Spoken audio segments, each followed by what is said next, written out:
Hello and welcome friends. मेरा नाम है आदित्य। और क्या आपको पता है कि आपका नेगेटिव एटीट्यूड कैसे आपको बर्बाद कर देगा और पॉजिटिव एटीट्यूड की क्या वैल्यूज़ है लाइफ में और बिजनेस में। और अगर नहीं तो मेरे साथ बने रहिए इस वीडियो के अंत तक, और लास्ट की कहानी सुनकर आपको ये समझ आ जाएगा कि आपका नेगेटिव एटीट्यूड और आपके एनवायरनमेंट के नेगेटिव लोग आपको कैसे बर्बाद कर सकते हैं।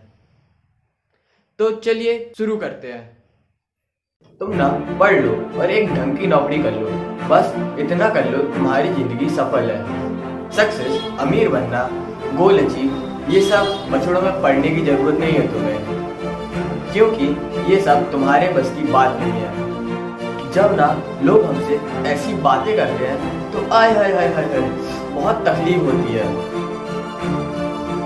पर क्या करें, जब हम कुछ अचीव ना कर ले, जब तक हम उनसे बहस भी नहीं कर सकते, और करनी भी नहीं चाहिए। क्योंकि कोई पॉइंट ही नहीं बनता। लेकिन आपके पास आसपास और भी बहुत सारे लोग हैं जो आपसे कुछ डिफरेंट कहना चाहते हैं। जैसे कि मैं, आपका दोस्त, जो आपको आता है आप वो करो। जो तुम्हारे ड्रीम्स हैं तुम उन्हें भी पूरा कर सकते हो, और तुम्हारे भी कुछ ऐसे सपने होंगे जिन्हें आप दिल और जान से पूरा करना चाहते थे और वो पूरे नहीं हो पाए, या आपने हमेशा दूसरों के सपने बस पूरे होते हुए देखे और अपने नहीं। एग्जैक्टली हम सबके साथ ऐसी सब चीजें होती हैं। हमें ये लगता है कि वो लोग लाइफ के गेम में मास्टर होते हैं, वो जो चाहते हैं उन्हें वो मिल जाता है। फिर हम ऐसा क्यों नहीं कर सकते? हम लाइफ के गेम में मास्टर क्यों नहीं बन सकते? बेटा, पॉजिटिव एटीट्यूड। आप सबको ये सोचकर आश्चर्य तो होता ही होगा क्यों कुछ लोग, ऑर्गेनाइजेशन और कुछ कंपनियां बाकियों से इतनी ज़्यादा सफल कैसे हैं, सक्सेसफुल है। तो इस सवाल का जवाब है क्वालिटी। जी हाँ फ्रेंड्स, क्वालिटी। जब हम क्वालिटी की बात करते हैं तो उसका मतलब है क्वालिटी ऑफ पीपल और बिजनेस चॉइस से है।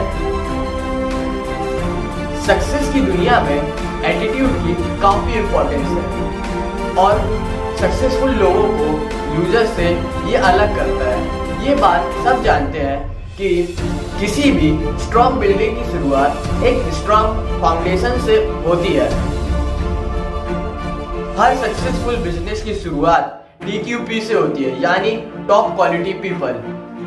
ये वो लोग होते हैं जिन्हें आपने कभी अपनी टीम में शामिल किया होता है। इनमें वो काबिलियत होती है कि डिजायर होती है कि आपके बिजनेस को सक्सेसफुल बनाने की और टॉप पर ले जाने की। स्टडीज से ये साबित हो चुका है कि ज्यादातर लोगों को उनकी CV की वजह से नहीं, उनके एटीट्यूड की वजह से जॉब मिलती है। इसलिए आपको अपने बिजनेस के लिए पॉजिटिव एटीट्यूड रखना ही आपके सक्सेस का सीक्रेट है।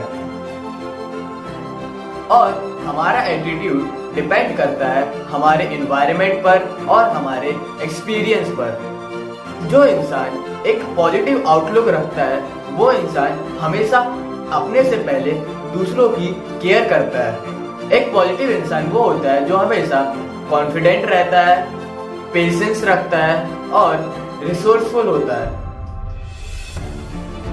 टॉप क्वालिटी पीपल की लिस्ट में शामिल होने के लिए आपको पॉजिटिव बनना होगा। मैं आपको बताता हूँ कि एक वाइज मैन के आने से तो होता यूँ है कि एक किसान था जिसका नाम हाफिज था। वो अपनी खेती के काम से बहुत खुश था और एक बढ़िया जिंदगी जी रहा था, हैप्पी लाइफ।